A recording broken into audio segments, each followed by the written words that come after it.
Bienvenidos a un nuevo podcast de ASIPI denominado Competencia Desleal en la Industria de la Moda. Saludos desde Quito, Ecuador. Soy Daniela Moreira, socia del estudio jurídico Plus Law IP Abogados y miembro del comité Fashion Law de la Asociación Interamericana de la Propiedad Intelectual, ASIPI. En este nuevo episodio de ASIPI Podcast, nuestro tema central será la competencia desleal en la moda, donde abordaremos ciertas conductas prohibidas por la norma de competencia que se cometen en la industria de la moda. Y para ello contamos con la grata presencia de una invitada de lujo, la abogada de la moda Pame Echeverría, fashion lawyer argentina, profesional ícono del derecho de la moda en Latinoamérica. Bienvenida, Pame, es un gusto tenerte como nuestra invitada. Bueno, muchísimas gracias. Gracias, Dani, por la tremenda presentación. Vamos a tratar de estar a la altura de la misma. Bueno, muchísimas gracias por la invitación. Gracias a vos personalmente, gracias a ASIPI por haberme convocado a este espacio. Y bueno, es un gusto poder compartir el mismo con todos y todas que nos escuchan. Muchas gracias, Pame. Y mira, quisiera empezar con algo, el tema del Fashion Law en Latinoamérica. Si bien tenemos como pionera del derecho de la moda a Susan Scafidi, el trabajo que ella vino realizando desde el 2005, bueno, se entiende que también antes ya había ciertos estudios, pero a ella la tomamos como pionera del derecho de la moda, fue un trabajo complicado para ella. Se vio ante diferentes comentarios, la industria siempre en algunos aspectos tratada como algo superficial, poco formal. Así que de esa época, cuando ella ya empezaba a hablar de este tema del derecho de la moda, ahora, ¿cómo ves que ha evolucionado ya el Fashion Law, sobre todo en Latinoamérica? Mira, yo creo que desde ese momento, o sea, en el momento en que ella concibió el derecho de la moda como una especialización jurídica, porque como bien vos decís, ya había estudios y en cierta manera, si nos remontamos así como muchos años atrás, también podemos ver que el derecho y la moda de una u otra forma siempre estuvieron vinculados y la moda siempre tuvo reglas que eran provistas y que al día de hoy siguen siendo provistas por el derecho. Ahora, la misma reticencia que encontró Susan y la misma, en cierta manera, el mismo prejuicio, ¿no?, que estaba y que volaba frente a esta situación y a ella parándose ante la comunidad jurídica y diciendo, bueno, vamos a empezar ahora a hablar de esto como Fashion Law, en Latinoamérica se vio de la misma forma reflejado. Hay países que quizás en este comienzo del Fashion Law, del desarrollo del Fashion Law, fueron más permeables, quizás porque culturalmente también lo son a este tipo de movimientos que derivan en una especialización jurídica que hoy, 10 años después, acá en Argentina, ya es una especialización que está instalada, que el debate jurídico está instalado también, la comunidad fue receptora, si bien como muchas veces cuento, ¿no?, allá por el año 2011, finales del 2011, 2012, cuando lanzo el blog, que en ese momento, porque yo soy Dani de la época de los blogs, en donde escribíamos posteos formato blog, donde digo, bueno, ya está, voy a empezar a hablar del derecho de la moda, un poco, sin lugar a dudas, inspirada por el camino que había recorrido ya Susan. Siempre cuento a modo de gracia, ¿no?, que un colega nos dice, bueno, pero esto del derecho de la moda, que son chicas hablando de zapatos y carteras. Digo, este mismo prejuicio que en su momento tuvo Susan y que toda la comunidad jurídica latinoamericana lo tuvimos acá en Argentina. Hoy, 10 años después, te puedo decir de que la evolución del Fashion Law fue una evolución y sigue siendo una evolución favorable, con cada vez más adeptos, cada vez más gente interesada en ver de qué se trata esta disciplina, y bueno, cada vez somos más cada vez somos más abogados parte de esto, ¿no?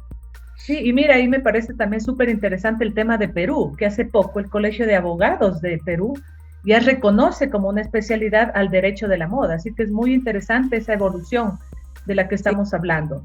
Y sí, totalmente. Mira, acá también en Ecuador también yo siento que el tema es que el cliente, los consumidores de derecho de la moda ya le dan ese valor también a la especialidad como tal.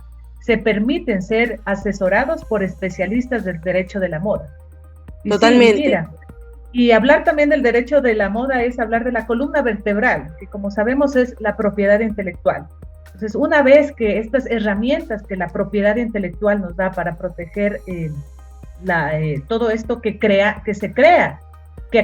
los agentes de la industria, al agotarse ya estas herramientas, vamos a tener que irnos a complementar esa protección a través de la competencia.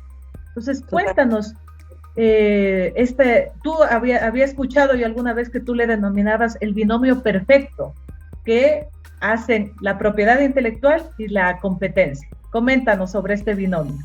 Sí, yo creo que la verdad es que son un binomio porque en el ejercicio profesional, ¿no? Del derecho de la moda, nosotros vemos que muchas veces, si bien y con posterioridad al asesoramiento preventivo y demás, cuando estamos y nos paramos frente al conflicto, tenemos que pararnos también frente al desafío que muchas veces la jurisprudencia todavía está en un proceso de comienzo en poder desarrollar, ¿no?, antecedentes judiciales que valoren desde la perspectiva y desde la necesidad de la industria a la propiedad intelectual. Entonces, de acá yo creo que siempre es el binomio perfecto, porque cuando existe alguna duda respecto de si el alcance de la propiedad intelectual es suficiente, si existen derechos de autor frente a determinadas creaciones, y entre otros debates que muchas veces se presentan como debates desafío, ¿no?, en el ámbito judicial.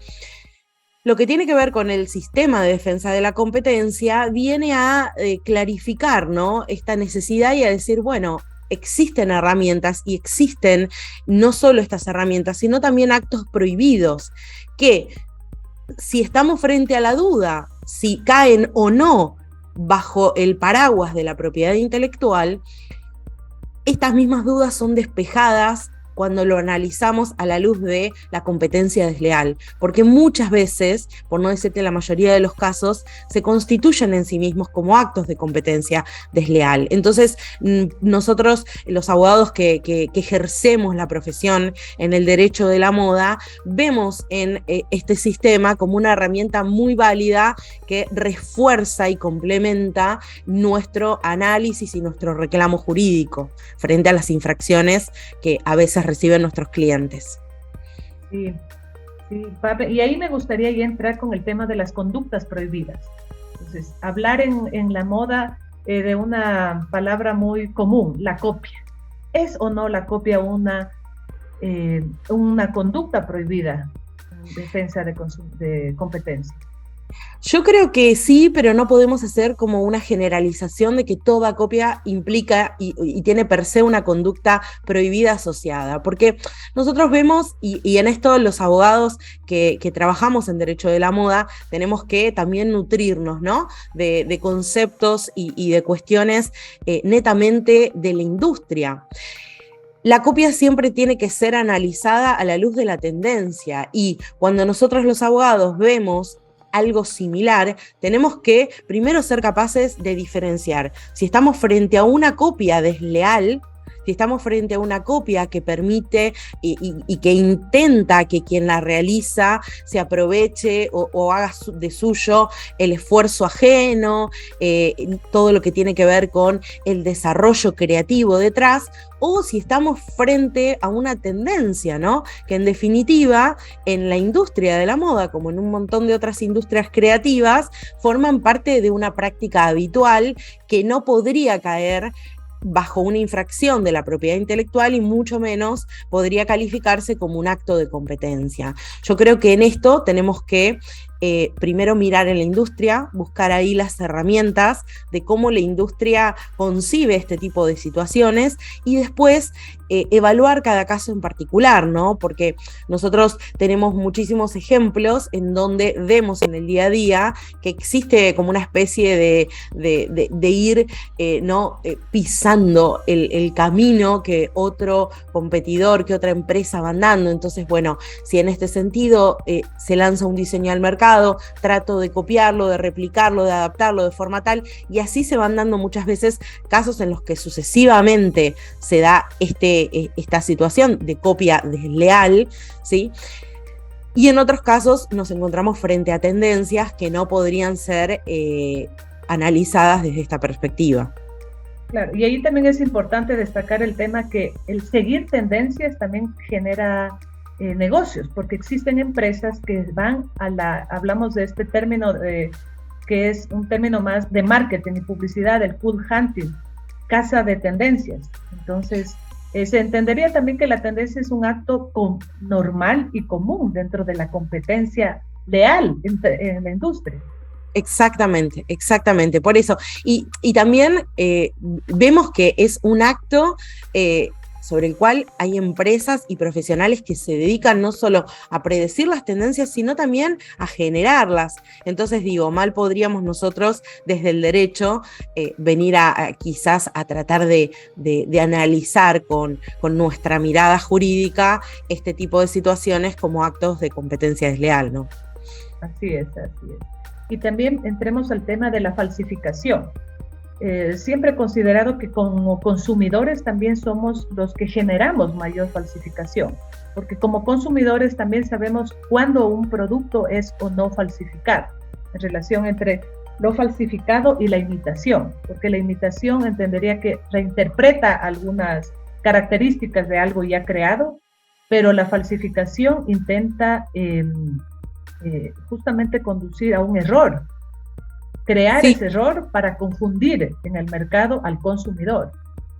Sí, totalmente. Eso que vos decís, Dani, es cierto. Y además, las falsificaciones, te diría que casi en todos los casos, llevan implícitas una infracción a derechos de propiedad intelectual, ¿no? A derechos marcarios, a derechos de autor, a modelos y diseños industriales. A veces en esto de crear e intentar, como bien vos decís, generar una confusión en el consumidor, ahí vemos de forma mucho más clara cómo en este camino, ¿no? Hacia, en este camino delictivo, vamos también como atesorando otro tipo de infracciones en donde quizás se ve con mucha más claridad o con mucha más objetividad esta situación, ¿no? O sea, cuando hablamos de una falsificación, generalmente tenemos una marca que está siendo infringida, ¿sí? Una marca que está siendo utilizada sin una autorización que avale ese uso, modelos o diseños que están siendo utilizados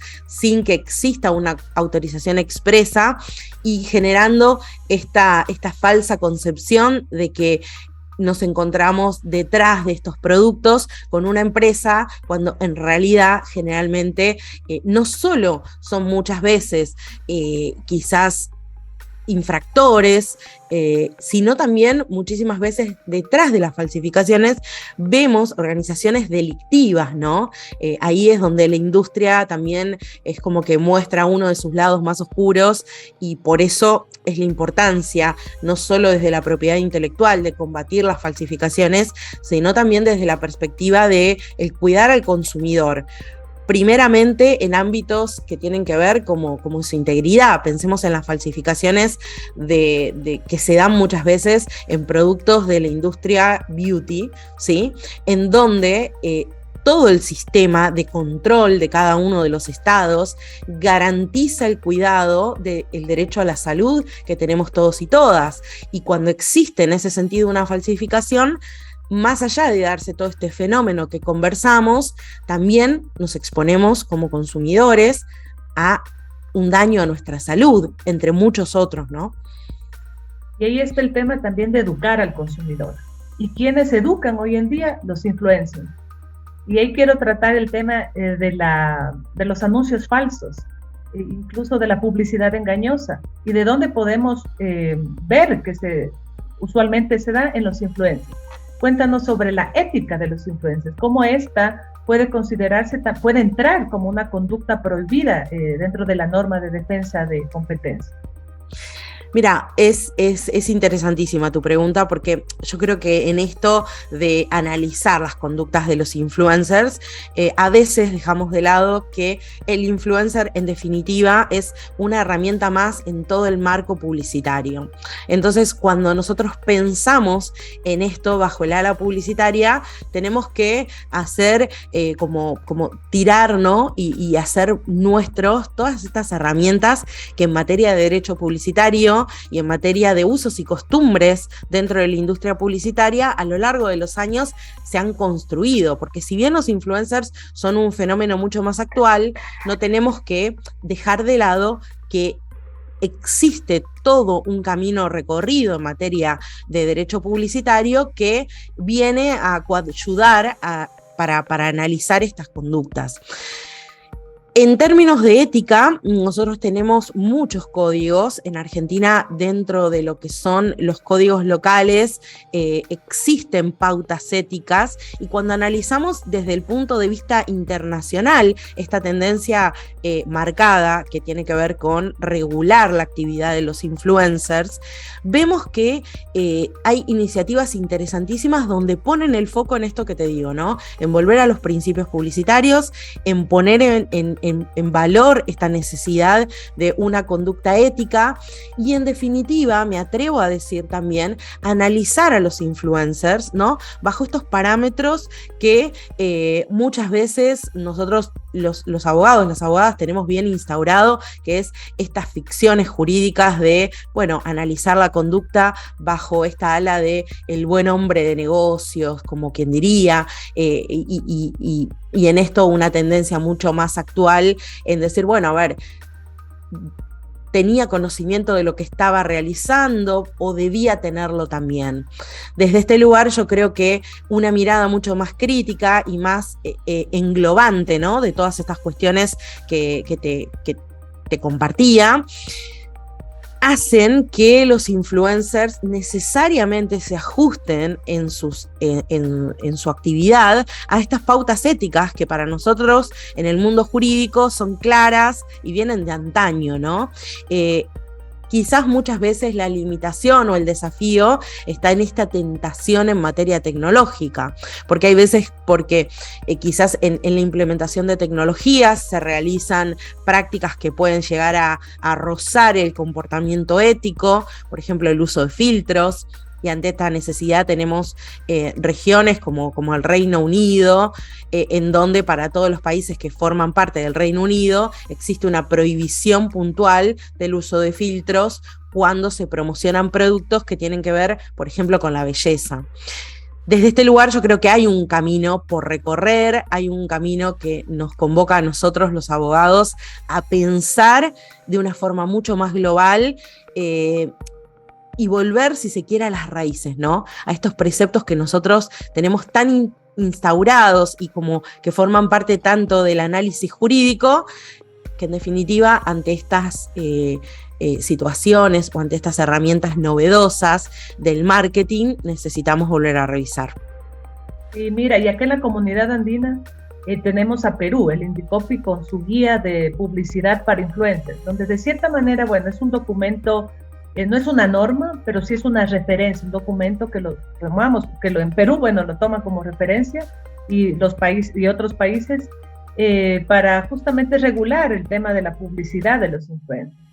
Y sí, me parece súper importante porque en verdad, incluso como consumidores, sí nos podemos sentir engañados. Incluso tú dabas el ejemplo de Reino Unido. Ahí la norma, entiendo que también se aplica, incluso esta prohibición se aplica incluso si el influencer comunica a su comunidad que está usando filtro. O sea, allá está completamente prohibido el uso del filtro cuando tú vas a promocionar un producto de cosmético.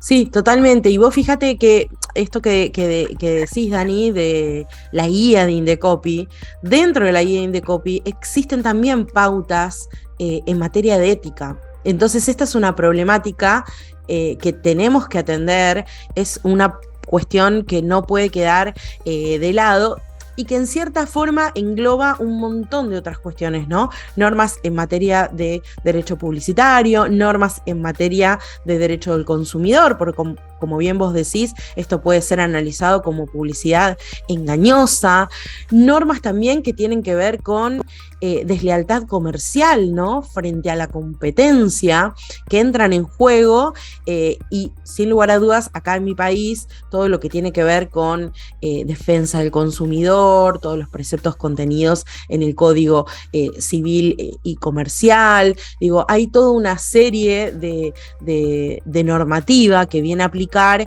y que bueno, o sea, y el tan tenido, ¿no? Pensemos en estos casos en donde quizás los influencers realizan afirmaciones que no son correctas o que no son exactas y que encima se vinculan quizás a afirmaciones en materia de sostenibilidad. Las empresas también se exponen al tan temido greenwashing, ¿no? Independientemente de todo este plexo normativo que va a venir a condenar estas conductas. Te agradezco muchísimo por este tiempo que te has dado para el Comité Fashion Law de ACIPI.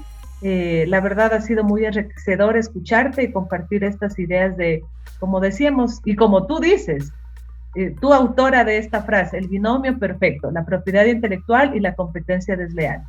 Esperamos tenerte próximamente en otro evento o incluso en otro podcast para seguir compartiendo temas que nos ayudan a todos los fashion lawyers a educarnos. Y también quiero destacar tu generosidad al enseñar, porque eres muy generosa a través de todas tus plataformas de enseñar todo lo que tú conoces del fashion law. Yo ya no le llamo nueva tendencia, nada más creería que ya se está respetando esta especialización del derecho en todas partes del mundo. Espero algún día en Ecuador también sea reconocida como una especialidad del derecho. Nos vemos pronto. Gracias, Pami. Muchísimas gracias. Gracias, Dani, gracias a CIPI y gracias a todos los que nos escuchan. Gracias por este espacio.